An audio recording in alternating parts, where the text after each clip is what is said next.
Today we're going to look at the origins of Thangka painting coming from the far past, coming from India and coming from Nepal. So the first piece we're seeing is a manuscript of a Buddhist, it's either a sutra or some kind of prayer, and it comes from India in the 12th century. And this is very precious because almost all Buddhist painting and many buildings and so forth were destroyed in India in the 12th century. When the Muslims came, Buddhism no longer existed. So these paintings are very rare. We have no Thangkas actually from India, but we do have some manuscript textbooks. So this one shows Buddhas and figures, and what's interesting is that they have the characteristics of being southern. In India, the color of religion is red and orange and yellow. Think of Rajneesh and all his disciples. And so here we see that mostly it's red and yellow and black and a little bit of white maybe a little bit of green and blue, but it's very warm, very hot. And all these early paintings will have pretty much a warm background. So when you see a painting that has mostly red, you'll know that it's early. It could be 12th century, it could be 13th century, it could be as late as 14th century. In this picture we see four images. The top two are from India and the bottom two are from Nepal. And you can see how similar India and Nepal were. So the lettering is all done in Devanagari, which is called the script of the gods. It's more like Sanskrit and a little bit like one of the Tibetan faces. But you can see in the paintings that they all have red backgrounds. That will help you know that it's very, very early, 12th, 13th century. The figures, particularly in the lower one of Nepal with the most red, the figures aren't that different from contemporary Buddhist figures and Thangkas. But it's the two-dimensionality of the painting. The red background brings the background forwards toward you. And so everything flattens out into two dimensions. If you have, for example, 18th and 19th century Thangkas from Tibet that have Chinese influence, you'll see a lot of cool color like green and blue and atmosphere, and the background will recede away from you. But here everything comes toward you and it's very two-dimensional. And it's also a bit tropical. You can see the palm trees in the second one from the top.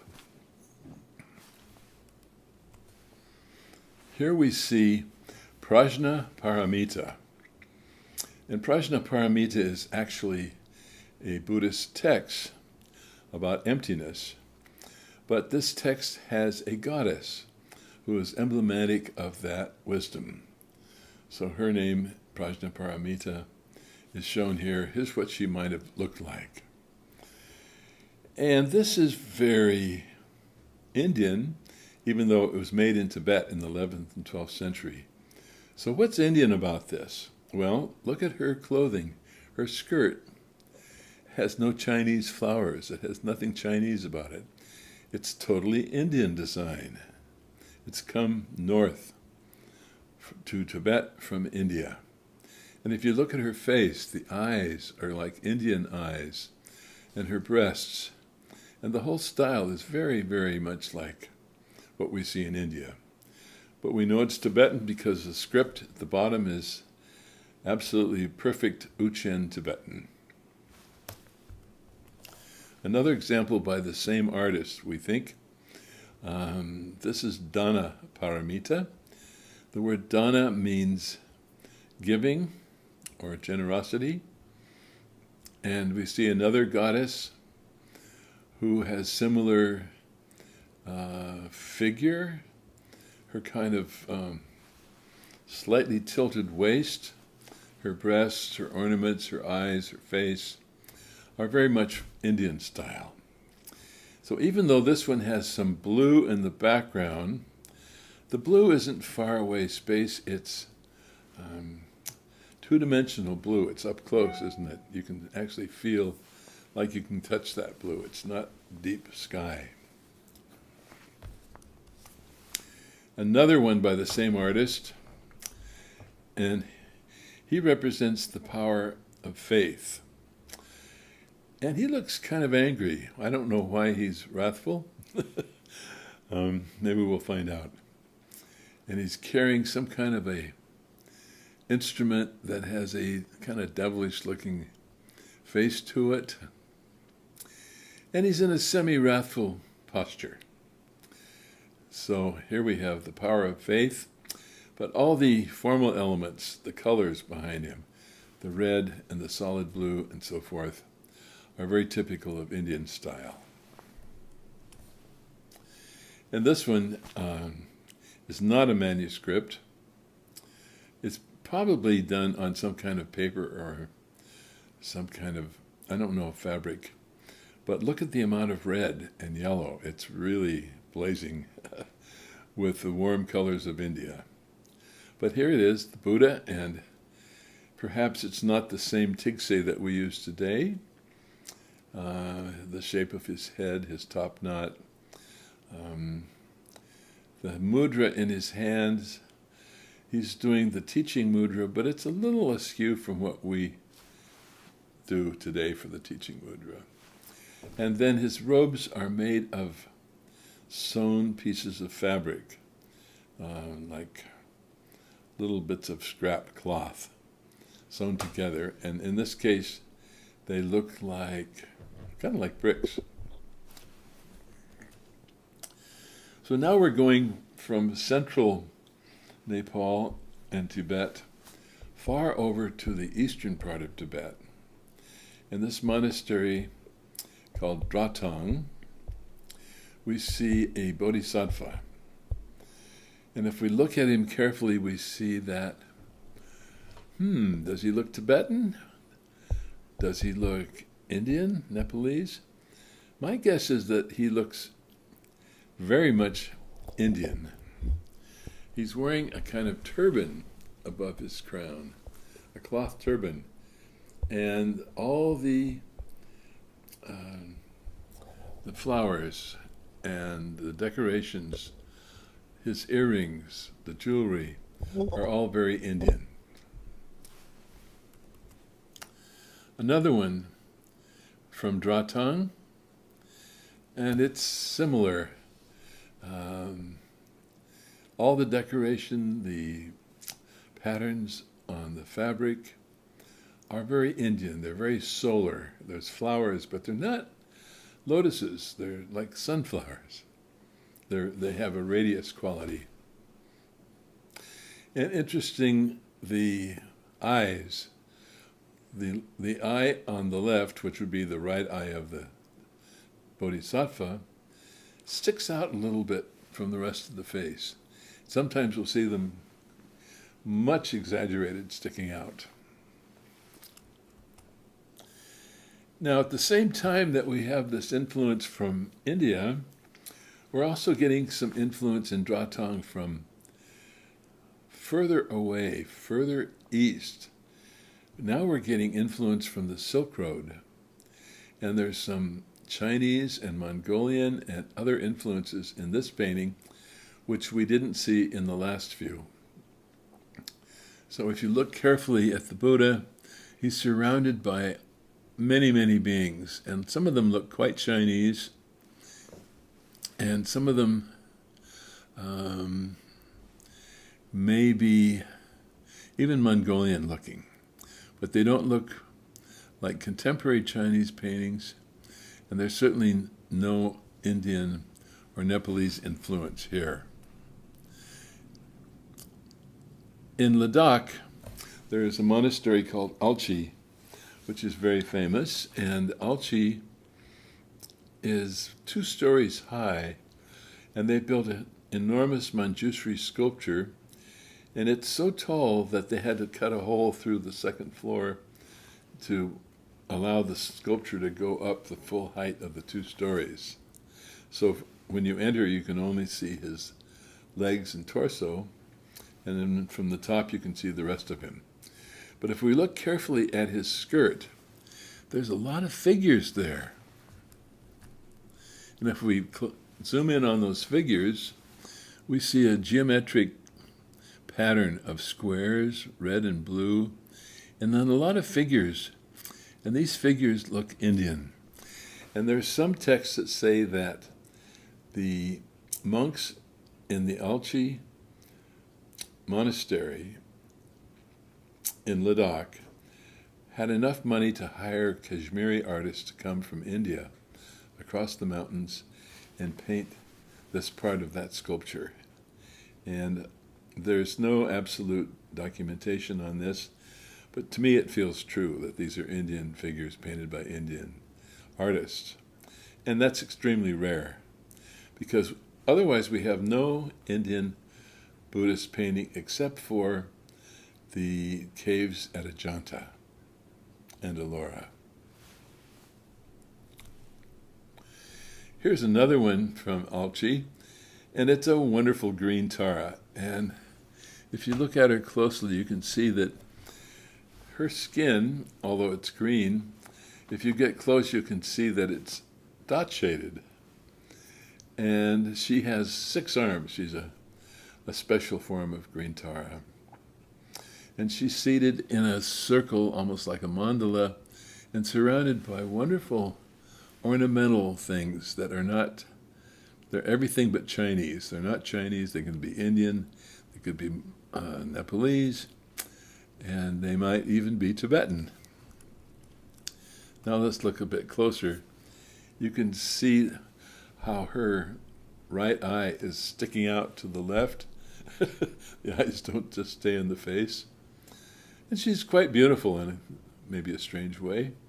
And her breasts are being green, they look like enormous grapefruit or something. But you can see the dot shading in these early paintings, and that's interesting because so much of Tibetan art does not have dot shading. Only in eastern Tibet and Kham did dot shading appear maybe 600 years later. So another Alchi painting, and this one's more I would say kind of standard. By standard, I mean that the deity is placed in kind of a ornamental niche or medallion. It's red, and then it's surrounded by more figures, each one in its own little niche. And this is the standard composition of almost all early Tibetan painting. And it gets its form not from other painting, but from architecture. So if you look at the early Buddhist temples, there'll be Buddhas, and then they'll sit in some kind of little alcove, and then everywhere around them there'll be more Buddhas, each one in its own little niche. And if you notice the color, do you see any blue? Do you see any trees? Do you see any landscape, any distance? No. We just have the red and almost black surrounding the other figures. Here's one early form of Mahakala. He's quite different from our Mahakala, almost comical. He does not look really very wrathful, but he is the protector of compassion. So we have Avalokiteshvara being the peaceful protector of, or peaceful compassion, and then Mahakala being the wrathful side. Here is a, I think, ceiling piece that has, it's showing apsaras, which are kind of female deities that can stroll in the sky like dakinis. And if you look at the boots of this woman, you immediately recognize that they're Tibetan boots. But that's about the only thing that really looks Tibetan to me. she's on a rampage here. And it looks as if she's painted on a blue background, which does give it some feeling of space, but to me it looks like nighttime or darkness. Another painting, and this one shows Amitabha, and he's got his own little red niche that he's in, and other deities around him. And again, in the same kind of manner that could be Nepalese and somewhat Indian, but there's no sign of anything Chinese yet. This one has quite a bit of Indian influence, and we could wonder what the Indian Thangkas might have looked like when we see these. Often there will be a main figure in the center of a wall. As on the left, you'll see a dark blue figure, and then that's totally surrounded by other similar deities, or even the same deity with slightly different colors. And then on the right side, you see a yellow deity, and there's many, many deities around this one. But the most Indian thing is the ceiling. And the ceiling looks like colorful stripes, and probably this is a later form of what would have earlier been cloth, fabric hanging from the ceiling like a tent. And then later on they started to paint those patterns into the ceiling. But we don't see this past the 12th and 13th century. And all the temples we see now are totally Chinese in their decor. There's nothing Indian or Nepalese about them. In this particular photograph, which is wide-angle lens, you can see the interior of this particular lakang, or meditation room. It's also in Alchi, in Ladakh, and the predominating color is red, isn't it? Everything you see is red. I mean, it's just amazing. Now, if we zoom in on this Buddha in the shadow of the pillar, there he is. He's got a crack coming down the center. You see some blue and some green, but they're kind of, incidental colors on the lotus and so forth. We're still getting that overall red feeling. And everything is filled. The space is filled with other figures. There's no trees, no mountains, no grass, no space. So this is the general way things looked from probably the 10th, 11th, 12th, 13th, maybe up to the 14th century. Here we have Amitayus. Amitayus is the long-life form of Amitabha. And he's also red, even though he's not very red in this Thangka. This particular Thangka lives in Los Angeles, in the Los Angeles County Art Museum. And it's big. It's about 3 by 5, 6 feet. And in pretty good condition, considering that it was painted in 1185. It actually has the date on it, which is also very, very rare. Tibetan artists do not sign their work. They're anonymous. And they generally have no preferences. They follow tradition without any feeling of remorse or without any sense of, I've got to put my personal preferences on this painting or sculpture. So here's another one. It's questionable. It could be also Nepalese as well as Tibetan, but it's not for sure. Most of the scholars would say Tibet, 12th century. So here we have green Tara in a style called Kadampa. And the word Kadampa means a particular sect of Buddhism that started about the 11th, 12th century and lasted until the end of the 13th, beginning of the 14th century, when it had kind of fallen apart. And Tsongkhapa reorganized the Kadampa tradition and renamed it Galupa. The Dalai Lamas all come from the Galupa tradition, and this is the early form of Kadampa.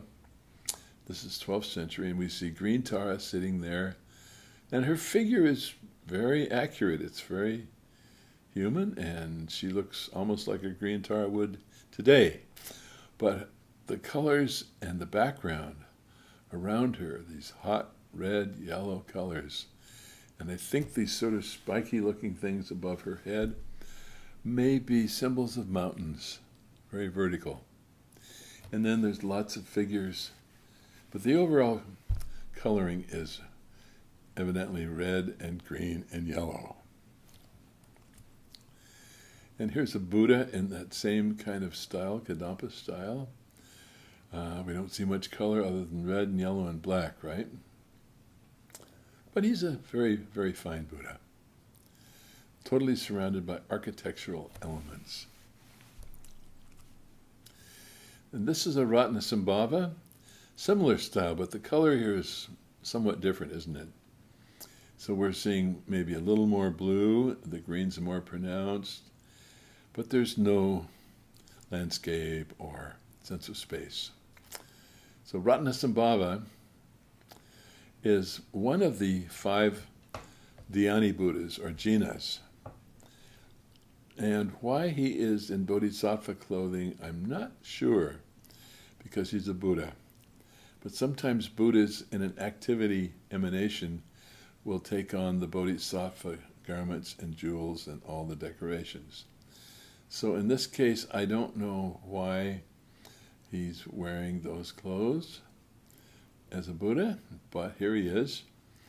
And we can see that his jewelry, for example, is very Indian looking.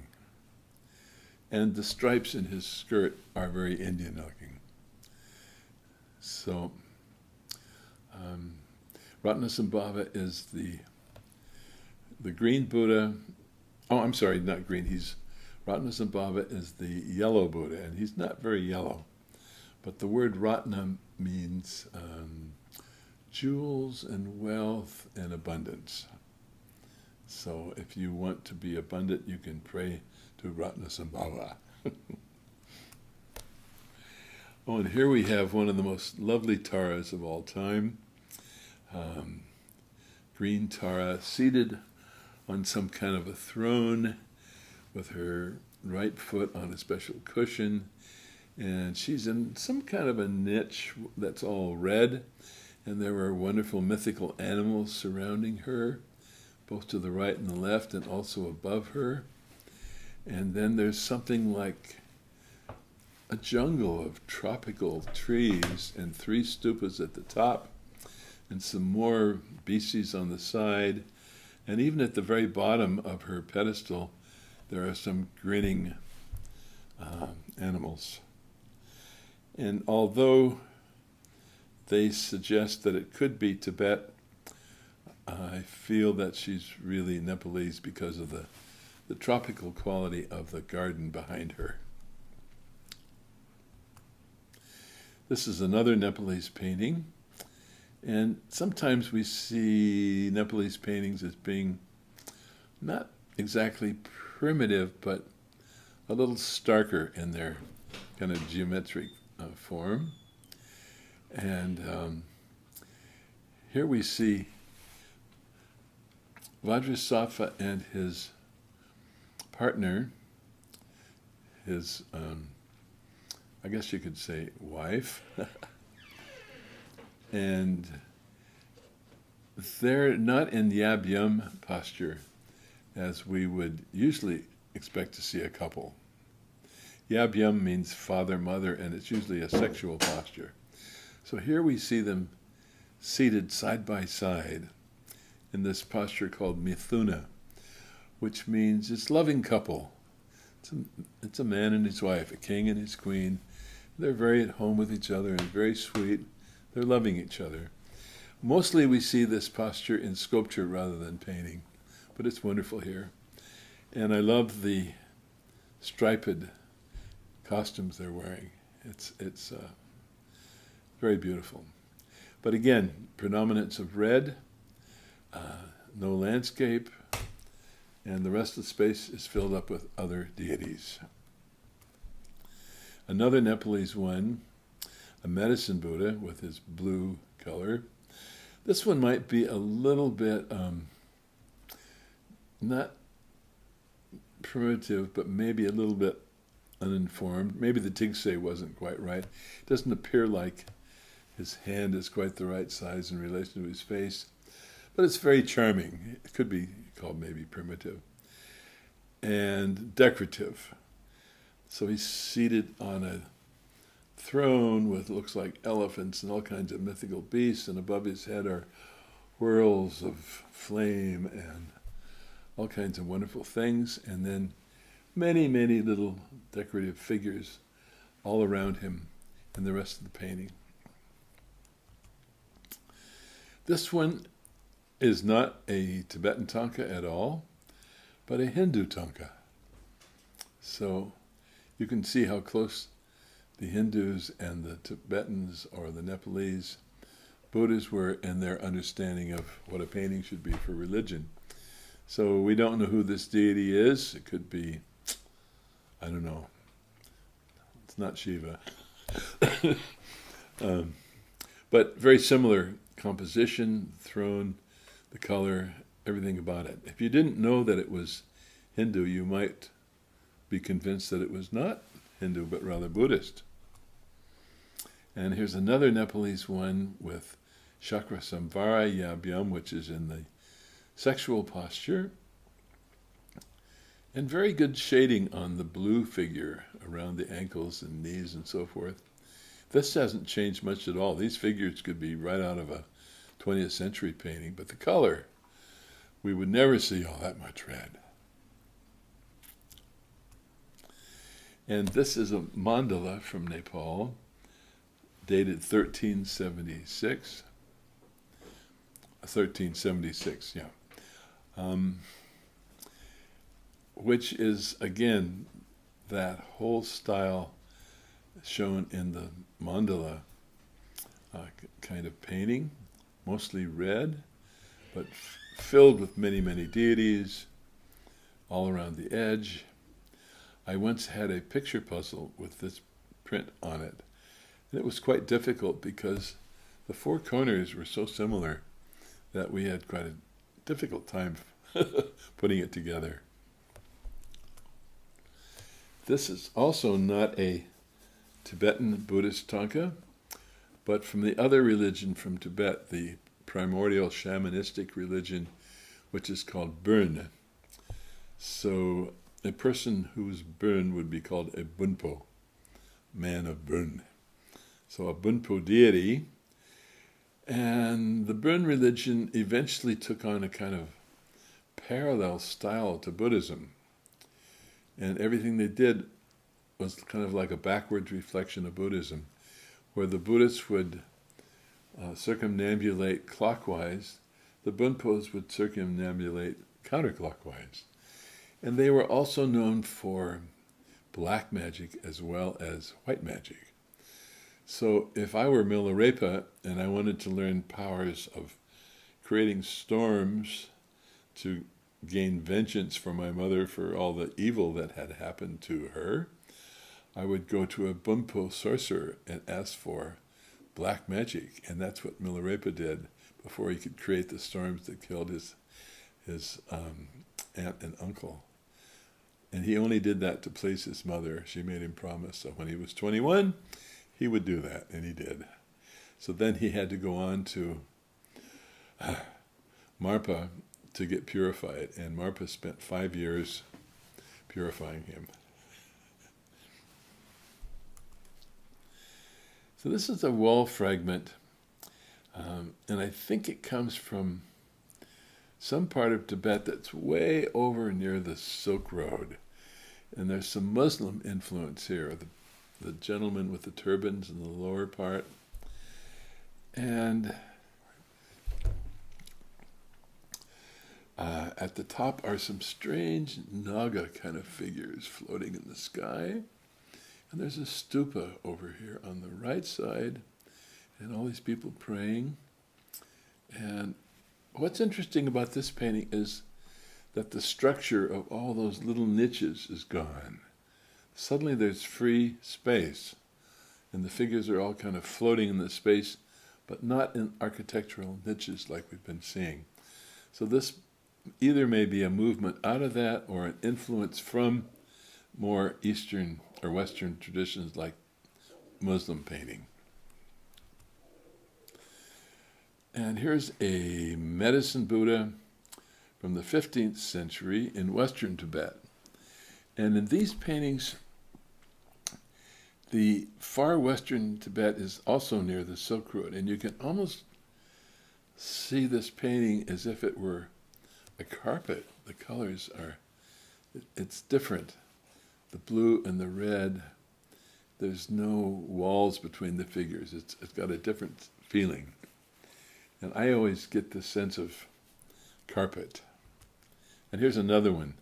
And this one has really Chinese figures because it's from Western Tibet. It's next to the Silk Road, and all the Chinese stuff came floating down the Silk Road and influenced Tibet at that time. But not in the same way as it influenced Tibet in the 17th century. We don't have any landscape, we don't have any clouds, we don't have any trees, we have just a Buddha with many, many, many other figures. And the niches are all gone, they're all kind of floating in the same space together.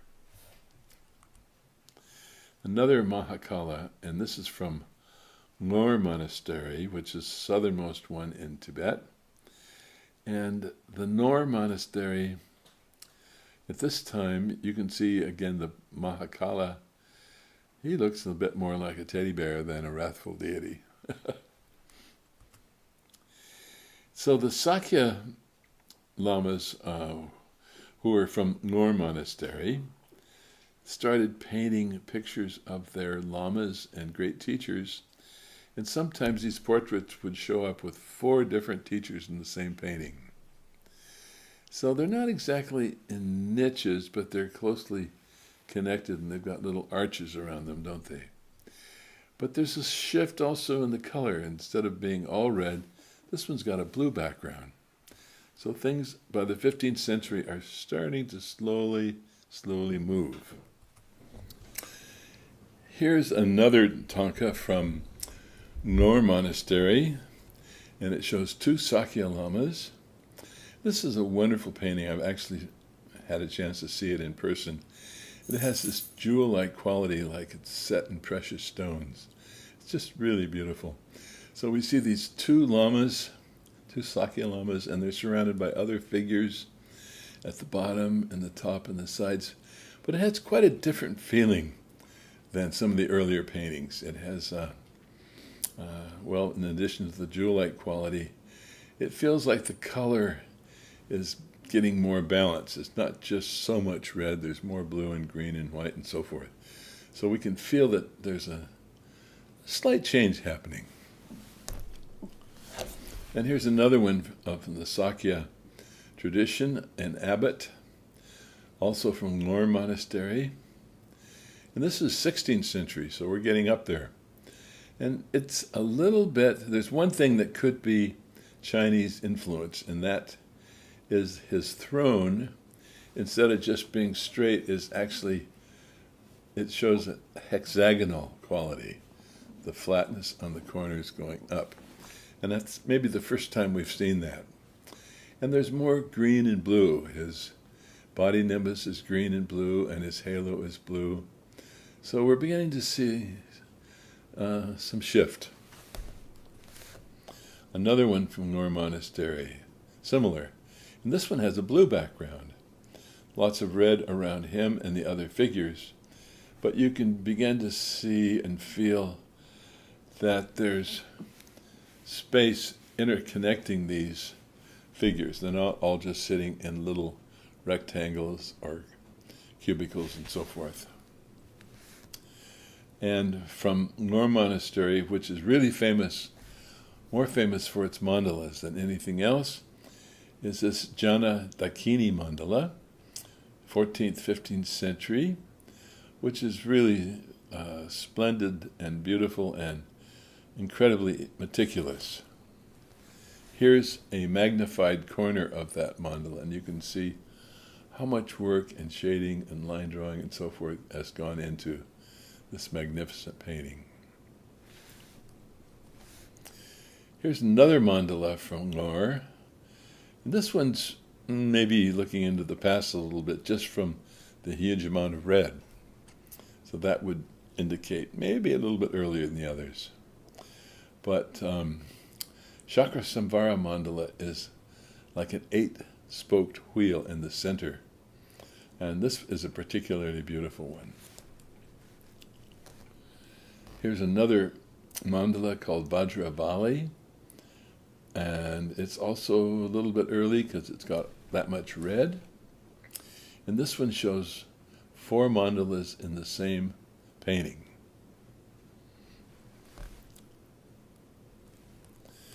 And the Kala Chakra mandala may be the most famous in the whole world because the Galupa monks have been traveling around all over the world doing sand mandalas of this design. But of course they can't do a sand mandala as precise and as detailed as the painted ones. The ones they are doing are magnificent and beautiful, and traditionally they're all destroyed after they're made, but the paintings are not. So here is a painted mandala also from Ngor, and it's magnificent. And this is a painting of a rather rare female deity. Her name is Ushnisha Vijaya. We don't see her very often, but she's actually a form of Tara. This is 16th century in western Tibet, and she's seated inside a stupa.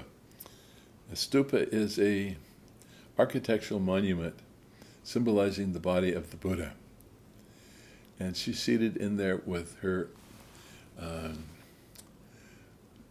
lesser female deities.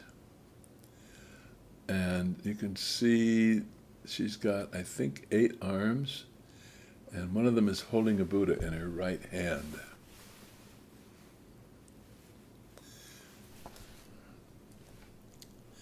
So this one is a turning point.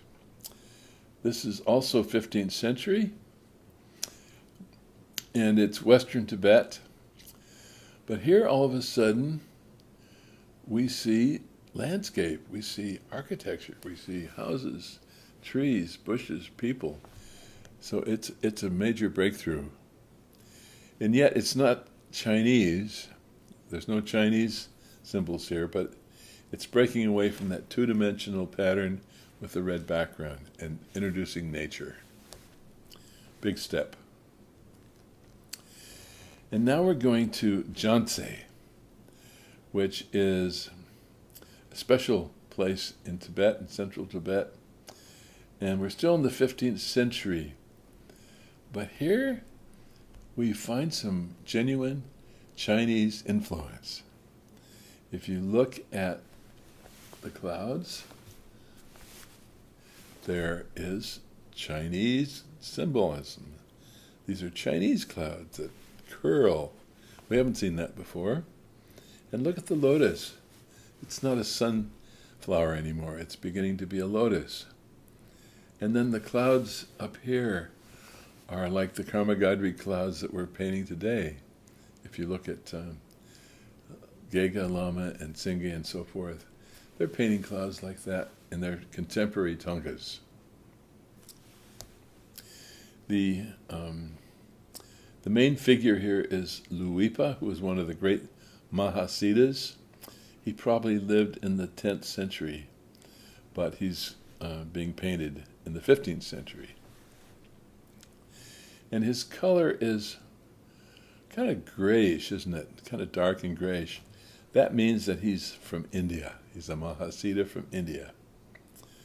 So if he were Tibetan or Chinese, he wouldn't be that kind of brown gray color.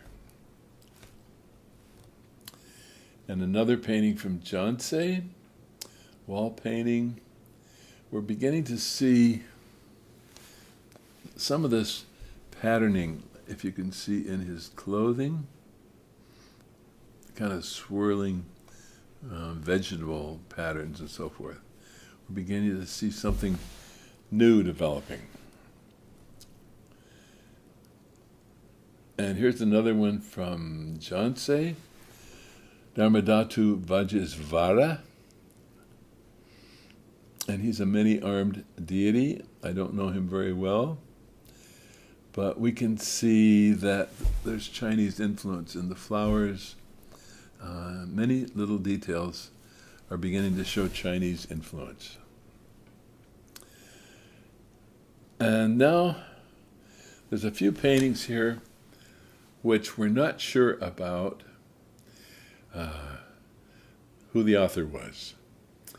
And one of the big problems in Tibetan art history is that most of the paintings are not signed and most of them are not dated. So when we find a magnificent painting like this, we don't know who did it. At the same time, we find treasures of stories and written texts about famous, magnificent painters. And we know who they are and what their lives are like. We have no idea which paintings they did. But we're beginning to put together this painting with a famous painter, Chuying Gyatso. And he was said to have left his wife, and he was traveling up a mountain road, and he found a Thangka painter's kit that had brushes and paper, and he took it and started to paint. And when he got to this monastery, the head monk let him in as if he recognized him and took him straight up to the treasure room and showed him a painting that he had done 200 years previously. And this was his reincarnation. But anyway, you can see from looking at this painting that there are no limitations. There's a Buddha, and he's sitting on his throne, and he's got his nimbus with all the gold lines, but look around him, all these figures, and they're interacting with each other, and they're not just facing forward, they're alive and human. So he was one of the really great Thangka painters, and yet we know very little about the connection between his life and the paintings. Here's another one. It doesn't look like any Thangkas I've ever seen. Much, much more, realistic, human. Instead of being straightforward, it's a three-quarter view. And then this funny little guy on the right. And then these wonderful groups of figures that we don't see groups of figures like this in Thangkas today. So the drawing and the conception, the visualization of these figures is really magnificent, and I wish that we knew more. Here's another one. Chuying Gyatso, we think Tashi Lumpo. Oh, and finally, this is not Tashi Lumpo, but we've included this one in here because it's so distinctive. White Mahakala is the opposite of black Mahakala. He's not a wrathful protector. He's a white Mahakala who helps you to abundance, money, wealth, gold, whatever it is you need. And he's often shown, in particularly this painting, in some sort of vortex that's filled with jewels. You can see all the jewels and precious stuff, gold and everything, just totally surrounding him. And here we have a magnificent painting of green Tara. It's probably about 3 by 5 feet. And I had the good fortune to see this in Berkeley maybe 30 years ago. It has 1,024 taras. And some of them are very, very small. You can see the ones in the circle. So this is a style that has not remained constant. We don't see anyone painting these anymore. How many years would it take to paint over 1,000 taras? And it's beautiful. So now we're coming back to remind ourselves of what things looked like in India. Oh no, this is 18th century. So that old Indian style, I think, remained all the time in Hinduism. This is Hindu deities. But the sort of style of red and yellow and black, rather rapidly done, is what we're really looking at. And here's another one. This is the goddess Kali, who's the destroyer of the universe, and maybe its inventor as well, and she's got her tongue out. And, there's no intention to make anything lifelike or have a landscape. This is all about the deity. She's wild, she's vicious, she's the destroyer, creator of the universe. And it's done by somebody who really, he didn't spend 2 years doing this either. Probably, if he did it in a day.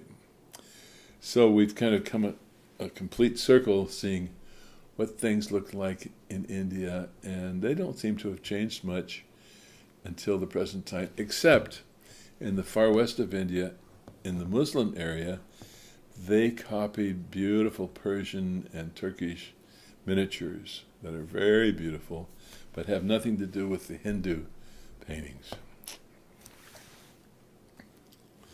And this is the last one, I think, in this series of Chakra Samvara. And this painting, even though it's 17th century, could be painted today. We've got clouds, we've got mountains, we've got Chinese, all kinds of Chinese things. We've got sky, and we have all the elements that we could see in a contemporary Tibetan painting. Still, it's 400 years old. So, this is the influence of a marriage between the South and the North. The South has hot and red, two-dimensional, flat kind of appearance, and the Chinese influence, which comes in around the 17th, 18th century, will give us maybe some clarity, some emptiness. The figures remain pretty much the same, but we begin to see the landscape and the surrounding parts of the Thangka are like the deity's magic land, the Sukhavati of Amitabha, the Dewachen, the pure land that each deity, each Buddha, each Bodhisattva has his own pure land, and we begin to see that in the landscapes that surround these Buddhas.